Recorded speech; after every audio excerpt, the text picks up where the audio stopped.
Очекувањата на граѓаните во Кочанско-Виничкиот регион дека со стартот на изградбата на пристапниот пат, активностите околу реализацијата на капиталниот проект Брана Речани ќе добијат на динамика и овој водостопански објект ќе биде реализиран неколку години тапкаат во место.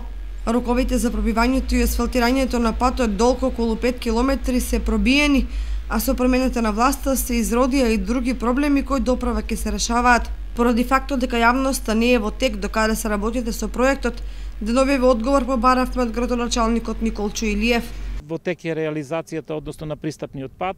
Патот до круната е веќе прилично завршен со неколку прекини, значи тоа е околу 400 метра треба да заврши, меѓутоа во овој момент се работи интензивно до пристапниот пат на стапалото каде што треба да почне да биде изградбата, тоа е во должина од 1,7 километри и во моментот интензивно се работи. Неговите очекувања се дека владата ќе обезбеди средства за изградба на браната која се смета за најисплатлива инвестиција од аспект на водостопанските капацитети. По завршувањето на патот очекувам добри вести од страната на владата и дека веројатно ќе се најде решение да се отпочне со изградбата на браната Речани, стратешки капацитет и проект кој е многу важен за развојот на трите општини од регионот.